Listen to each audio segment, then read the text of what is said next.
Hello friends, welcome. एक बार फिर से हम आज डिस्कस करने वाले हैं हमारे जो टॉपिक चल रहा है इंटरपोलेशन।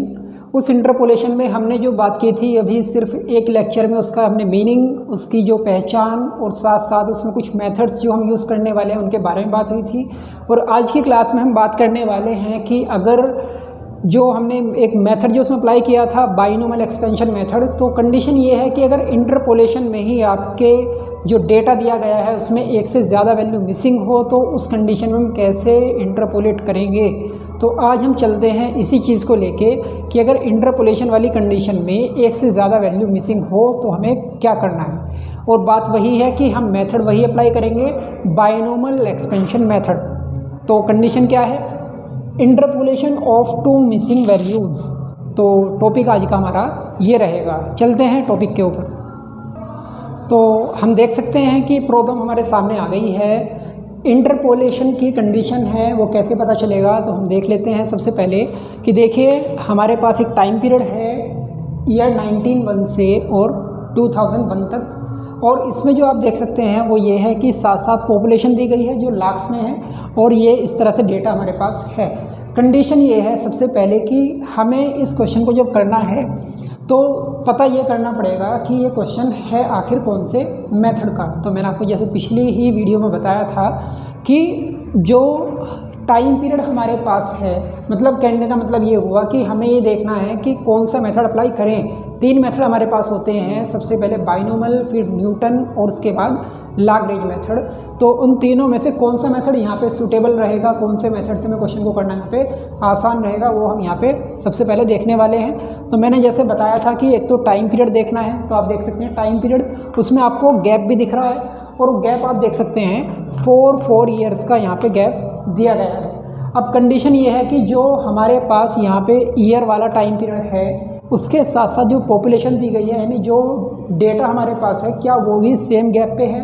तो वो पता चला कि हाँ वो सेम गैप पे ही है। अब कंडीशन ये है कि जो वैल्यू फाइंड आउट करनी है क्या वो भी सेम गैप पे आ रही है या नहीं। मतलब कहने का क्या है कि टाइम पीरियड में गैप सेम हो, गैप अगर सेम हो गया तो उसके बाद फिर ये चेक करना है कि जो वैल्यू मिसिंग है क्या वो सेम गैप पे है या नहीं है। अगर सेम गैप पे वो है तो हम यहाँ पे बाइनोमियल एक्सपेंशन मेथड अप्लाई कर सकते हैं, जैसा कि पहले भी हमने बात डिस्कस की थी। तो कंडीशन क्या है हमारे सामने कि हमारे पास ये डेटा है, और मैंने आपको ये बताया था कि आप इसमें क्या करेंगे, सबसे पहले टाइम पीरियड को आप बना लेंगे यहाँ पे एक्स बेस। तो टाइम पीरियड वाली कंडीशन जो होगी आपकी एक्स बेस की होगी, और जो आपके पास डेटा है वो होगा आपका वाई बेस। तो मैं यहाँ पे लिख देता हूँ x0, इसके बाद x1, x2, x3, x4, x5, और यहाँ पे लिख देता हूँ मैं y0, और ये जो डैश है इसको भी आप बेस देंगे तो ये आ जाएगा y1, फिर y2, y3, y4, y5। तो ये हमने क्या किया, डेटा और टाइम पीरियड इनको हमने दे दिया बेस। अब चलती है बात इनके आगे। तो उसमें क्या हुआ था, आगे जो हमने इसमें स्टेप लेना था वो क्या था कि x के साथ जो हमारा डेटा है y, उस y वाली कंडीशन में, y वाले डेटा में हमारे पास अवेलेबल वैल्यूज़ कितनी हैं, यानी गिवन वैल्यूज़ कितनी हैं विदाउट जो हमारा यहाँ पे ये कह सकते हैं कि टोटल जो टाइम पीरियड में हमारे पास गैप में जो वैल्यू दी गई हैं उन वैल्यूज़ में गिवन वैल्यूज़ कितनी है गैप वाली को हटाने के बाद। तो पता चलता है कि यहाँ पे हमारी गिवन वैल्यूज़ हैं 4, y = 4। ये हो गई कंडीशन। अब कंडीशन इसके बाद आगे चलती है कि हमें यहाँ पे रखना है एक, इसको डेटा को अरेंज करना है।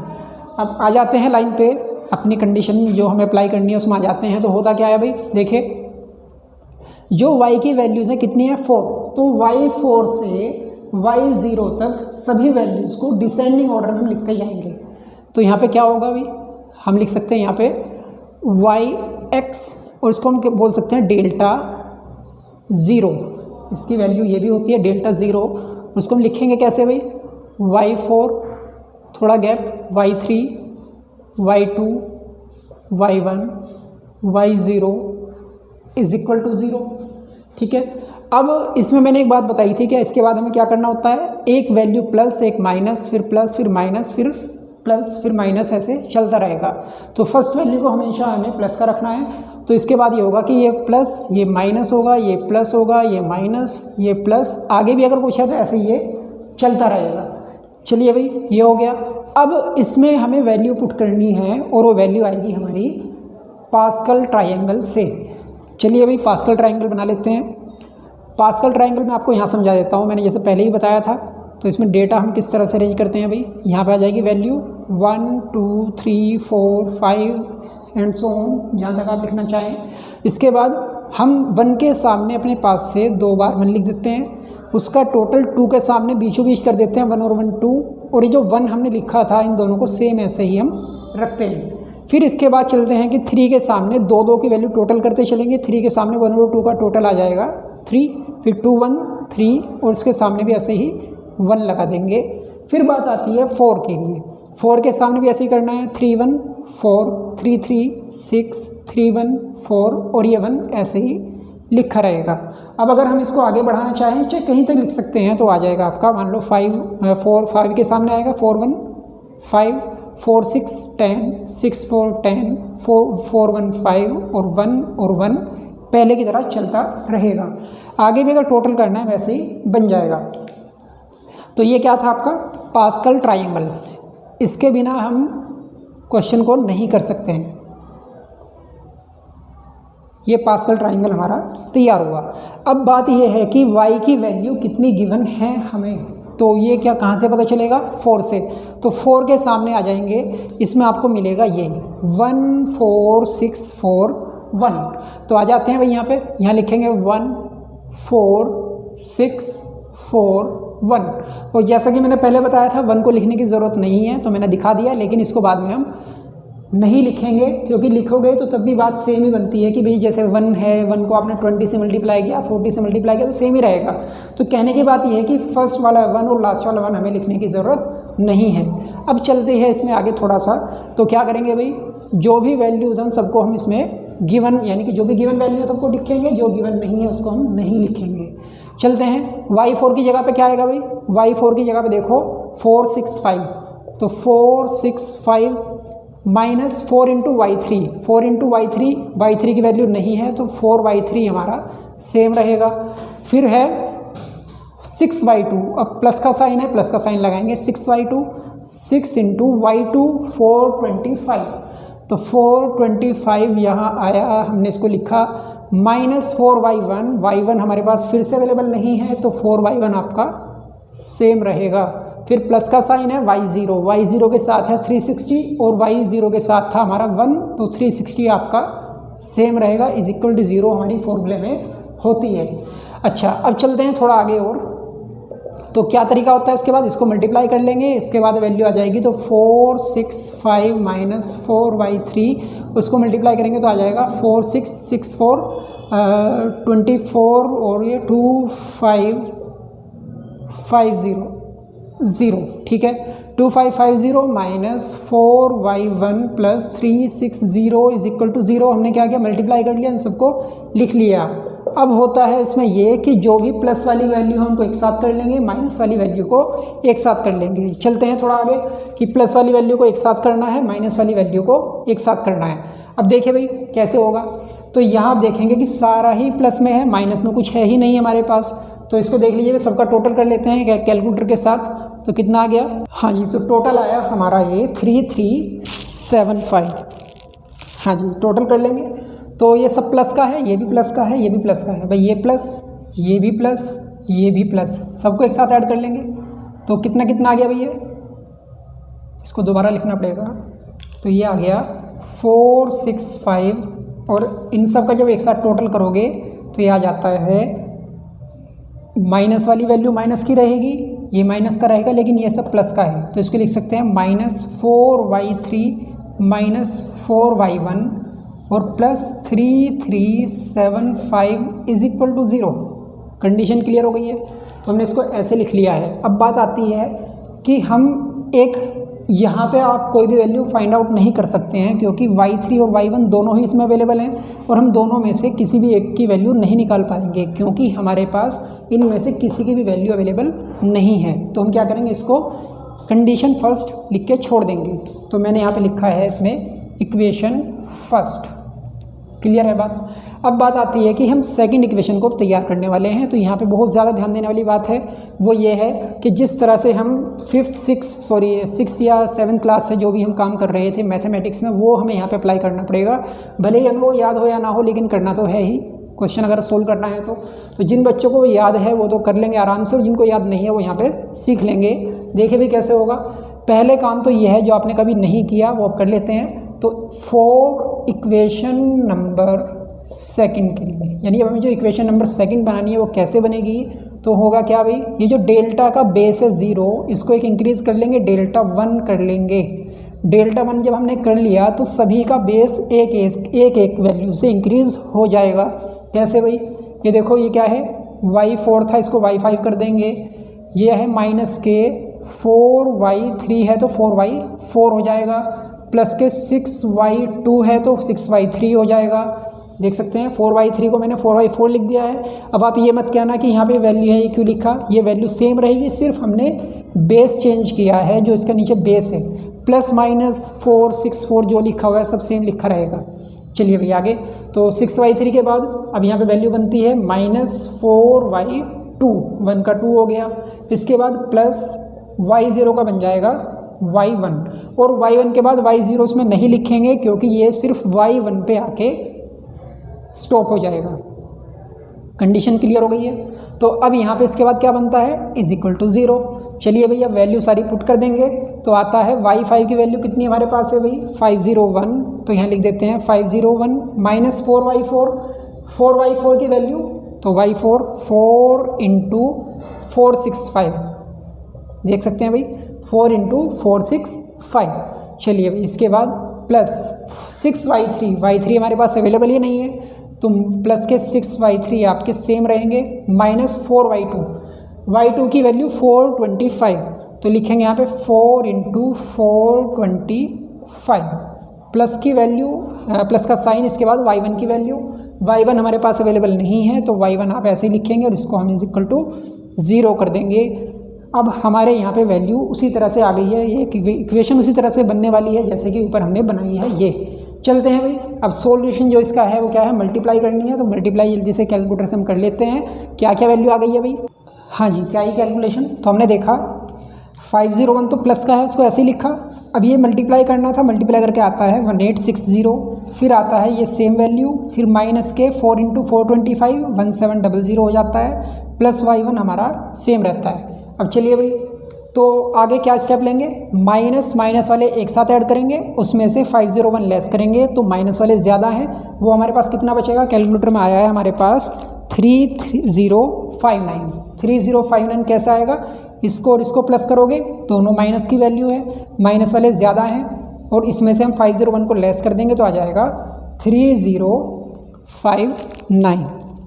ठीक है, तो हम यहाँ लिख देते हैं 3059, लेकिन उससे पहले इस वैल्यू को लिख देते हैं 6y3, क्योंकि ये तो बचेगा प्लस का है, ये भी प्लस का है, प्लस y1 और माइनस 3059, और ये हो जाती है हमारी इक्वेशन नंबर =0 के साथ इक्वेशन नंबर सेकंड।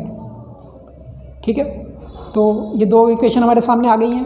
अब चलती है बात यहाँ से, क्वेश्चन जो आगे बढ़ेगा बढ़ता है ये, जैसे हमने किया था क्लास 6 में, 7 कुछ बच्चे 7th 8th क्लास में पढ़ लेते हैं इसको, जो ज़्यादा ध्यान नहीं देते हैं मेरी तरह। तो यहाँ पे क्या आता है कि आगे हम इन दोनों इक्वेशन को कैसे सोल्व करने वाले हैं। तो भाई सबसे पहले मैंने जैसे बताया, एक इक्वेशन हमारे पास ये है और एक इक्वेशन हमारे पास ये है। अब इन दोनों इक्वेशन को हमें सोल्व करना है। तो सभी बच्चे एक तो यहाँ पे इसका स्क्रीनशॉट ले लेंगे जो मैंने जितना बताया है, और आगे का स्टेप हम इसके बाद जो लेने वाले हैं उसको देख लेते हैं। चलिए भाई, हाँ जी, तो अब दोनों इक्वेशन हमारे पास आ गई हैं और दोनों इक्वेशन को अब हम यहाँ पे लिख चुके हैं, और यहाँ से स्टार्ट होता है हमारा काम, जो कि बड़ा ही सिंपल सा है। होना क्या है भाई सेकंड और फर्स्ट दो इक्वेशन हमारे पास थी, दोनों इक्वेशन को हमने यहाँ पे लिख दिया। अब होना ये है कि दोनों इक्वेशन में से हमें किसी एक वैल्यू को, या तो y3 की वैल्यू या y1 की वैल्यू को हमें इक्वल बनाना होगा और साइन उनके अलग अलग होने चाहिए। कैसे? मतलब ये कि जैसे माइनस के 4y3 है और ये यहाँ पे 6y3 है, तो दोनों के यहाँ पे जो वैल्यू है 4 और 6 ये दोनों सेम हो जाएं। जैसे यहाँ पे 4y1 है, यहाँ पे y1 है और यहाँ पे ये है, तो इसमें से हमें सिर्फ या तो ये दोनों या ये दोनों एक जैसी बनानी है। अब होना क्या है इसका? होना बड़ा सिंपल सा काम है कि आप क्या कर सकते हैं, in equation number second we multiply by 4, मतलब सेकंड नंबर की इक्वेशन में हम 4 से मल्टीप्लाई करेंगे तो क्या हो जाएगा? अब जब इसमें आप 4 से मल्टीप्लाई करोगे तो 6 × 4 y3 सेम रहेगा, y1 × 4 तो 4y1 हो जाएगा और 3059 × 4 जो वैल्यू आएगी उसको हम लिख लेंगे। खैर इसका रिज़ल्ट क्या आएगा? रिज़ल्ट ये आएगा कि ये आपका हो जाएगा 4y1 जो कि हमें चाहिए। मतलब ये माइनस का 4y1, ये प्लस का 4y1, माइनस प्लस ब्लास्ट। अब क्या होगा? इससे कैंसिल, तो बस अब हमारे पास जो बचेगा वो आएगा, वहाँ से इंफॉर्मेशन हमारे पास आएगी y3 की वैल्यू। खैर चलते हैं, करते हैं कैसे देखिए। इसे लिखो भी यहाँ पे now in equation number second we multiply by 4, हम 4 से मल्टीप्लाई कर रहे हैं। खैर कोई नहीं कर सकते हैं, वो कैसे करेंगे? ध्यान देने वाली बात क्या है, जिन बच्चों ने पढ़ा होगा उनको तो याद होगा, जिन्होंने नहीं पढ़ा होगा टाइम पे उनके सामने आया था लेकिन पढ़ा नहीं था, वो पता नहीं क्या हो रहा होगा उस टाइम। तो ये है कि आपको पूरी ही इक्वेशन में मल्टीप्लाई करना पड़ेगा, सिर्फ ओनली y1। आप इसी में सिर्फ मल्टीप्लाई नहीं कर सकते। अगर आपने ऐसा किया, अपनी मर्ज़ी से कहीं भी मल्टीप्लाई कर दिया तो वो रूल के ख़िलाफ़ है, आंसर के भी खिलाफ है। तो अब चलते हैं भाई, 4y1 अगर यहाँ बनाना है तो आपको 4 से मल्टीप्लाई करना है पूरी इक्वेशन में सारी वैल्यू में, वो आपको इजाज़त है, आप कर सकते हैं। तो आइए भाई पहले ही फर्स्ट इक्वेशन को सेम लिखेंगे, लेकिन पहले इसको हम कर लेते हैं चेंज। तो 6 × 4 24y3 हो जाएगा, क्योंकि 4 से मल्टीप्लाई होगा। 6 × 4 24 प्लस y1 है तो 4 से मल्टीप्लाई होगा तो हो जाएगा आपका 4y1 और माइनस 3059, यानी कि आपको क्या करना है, 3059 में 4 से मल्टीप्लाई करना है। तो वैल्यू कैलकुलेटर में करके देख लो भी कितना आ जाता है आपका। ये आ जाता है 12236, तो आ जाता है आपका 12236। इक्वेशन नंबर थर्ड इसको हम बोल सकते हैं भाई, कोई दिक्कत नहीं है, कह सकते हैं, लेकिन यहाँ पे अभी आपको करना है =0। खैर आगे चलिए भाई, अब फर्स्ट इक्वेशन को उठा के ले आइए दोबारा से, -4y3 और ये माइनस के 4y1 और प्लस के 3375 =0। ठीक है, चलिए भाई अब इसको हम क्या कर सकते हैं, सब्सट्रैक्टिंग। तो अब कर सकते हैं हम यहाँ पे नाउ सब्सट्रैक्टिंग।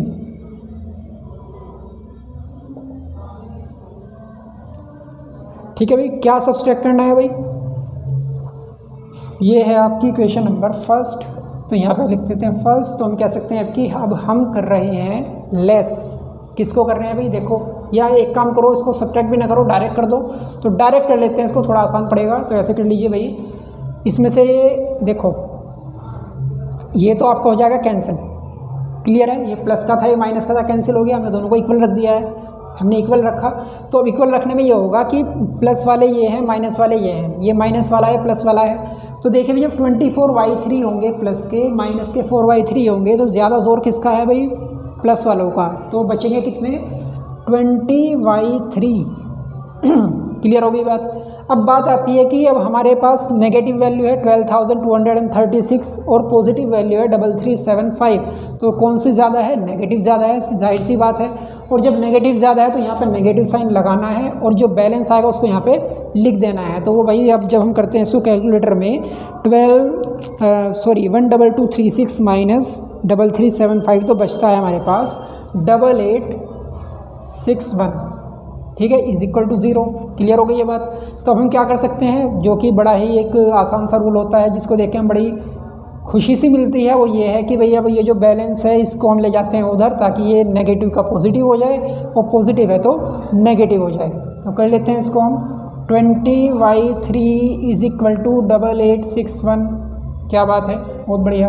अब देखिए भाई y3 is equal to 8861 divided by 20, तो कितना आ जाता है भाई ये y3 इज इक्वल टू, तो डिवाइड करके देखिए भाई 8861 divided by 20 is equal to 443.05, तो 443.05, तो y3 की वैल्यू हमारे सामने आ जाती है। तो हम क्या कह सकते हैं कि y3 कौन से ईयर में आया था भाई, जैसे कि हमने पीछे देखा, आप देख सकते हैं वीडियो में पीछे जाके, तो वो आता है कि हमने y3 की वैल्यू मिसिंग मानी थी कौन से टाइम पे भाई, 1993 में। अगर हम पॉपुलेशन की बात करें तो 443.05 लाख हमारी वहाँ पे पॉपुलेशन थी, एस्टिमेटेड ये वैल्यू हमारी आ गई है। अब बात आती है कि y1 की वैल्यू कैसे आए, तो भाई इसमें कोई बताने वाली बात ज़्यादा नहीं है, क्योंकि हमें सबको पता है कि एक क्या काम करेंगे इन इक्वेशन नंबर 1।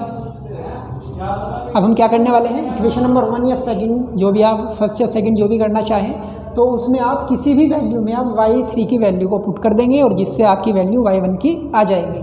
तो हम क्या करने वाले हैं यहाँ पे, y3 इज इक्वल टू 443.05, ठीक है भाई।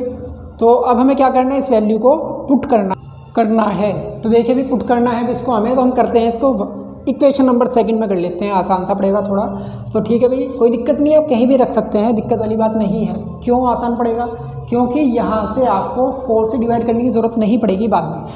जैसे ही आपकी कोई वैल्यू आएगी और सीधे y1 की ही वैल्यू आ जाएगी, तो इसलिए थोड़ा आसान है, कोई दिक्कत नहीं है, हमारे हाथ में हम कर सकते हैं।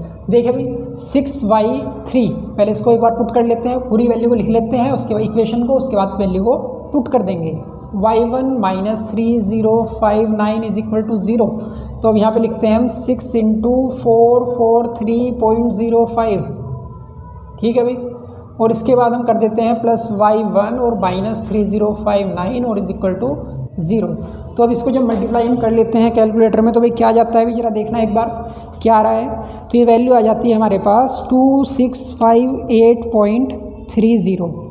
तो क्या वैल्यू बोली भाई, 2658.30, 2658.30 plus y1 minus 3059 is equal to 0। बात समझ में आ गई है क्या, कैसे हुआ भाई ये, मैंने क्या किया, मैंने 6 की मल्टीप्लाई किया 443.05, जो कि मल्टीप्लाई होकर हमारे पास बनता है 2658.30, प्लस के y1 सेम लिखा है, ये भी मैंने सेम लिखा है, क्योंकि मुझे इससे ज़्यादा करने की ज़रूरत नहीं है और ना ही मैं इसको ज़्यादा कर सकता हूँ। अब क्या होना है, ये प्लस का है, ये माइनस का है, तो सीधी सी बात क्या है, इसमें से लेस करो तो माइनस की वैल्यू बचेगी। वो कितनी बचेगी उसको देख लेते हैं। तो कैलकुलेटर में आपने किया 3059 माइनस 2658.30 इज इक्वल टू 400.7, तो आ जाता है आपका y1 minus 400.70 is equal to 0। तो अब यहाँ पे बनता क्या है भाई, सीधा सीधा बनता ये है कि y1 इज इक्वल टू कर देंगे तो ये माइनस का इधर जाके प्लस हो जाएगा, इसको हम इज इक्वल टू से उधर लेके चले जाते हैं, तो आ जाता है 400.70। तो अब हम क्या कह सकते हैं, पॉपुलेशन इन द ईयर 1993 है ना वो, हाँ जी सॉरी 1985। तो हम कह सकते हैं population in the year 1985 we find out 400.7 lakh, यानी कि लगभग 4,07,000 के आसपास हम बोल सकते हैं। अच्छा, इसके बाद क्या है, इसके बाद यह है कि y3 की वैल्यू कितनी है, जो कि 1993 का बन रहा था, वो 1993 का बन रहा है आपका 443.05। तो बस ये आपका आंसर आ जाता है। पॉपुलेशन इन 1985 तो बनता है आपका 400.70 और इसके बाद आता है आपका 1993 में आता है 443.05, यही हमारा आंसर बन जाता है। तो मुझे लगता है कि हमने आज काम जो किया है आप सभी को समझ में आ गया होगा। फिर भी अगर आपको लगती है थोड़ी प्रॉब्लम आती है तो आप मुझसे डिस्कस कर सकते हैं और इसी तरह के क्वेश्चंस को आप अपनी एक एक्सरसाइज से उसको थोड़ा सा आप प्रैक्टिस के लिए कर सकते हैं। अगर प्रॉब्लम कोई भी आती है आप मुझसे डिस्कस कर सकते हैं, फ़ोटो भेज दीजिए, कमेंट कर दीजिए या कोई भी और बात है आप मुझसे कर सकते हैं, कॉन्टैक्ट मैं आपको क्लियर कर दूंगा। खैर आगे के लिए जो आगे हमारी वीडियो आने वाली है उसमें हम बात करेंगे इसके बाद एक्स्ट्रापोलेशन के बारे में, लेकिन इसमें भी कुछ अभी पॉइंट्स ऐसे हैं जो बताने की ज़रूरत है। तो मुझे लगता है कि वो चीज़ें आपको साथ साथ क्लियर हो जाएंगी अगर आप प्रैक्टिस कर लेंगे। तो आज के लिए इतना ही है, अगली वीडियो में फिर से मिलते हैं। तब तक के लिए ध्यान रखिए और अच्छे प्रैक्टिस कीजिए, पढ़िए और मज़े कीजिए। इस वीडियो को लाइक कीजिए, शेयर कीजिए और सब्सक्राइब कर लीजिए चैनल को।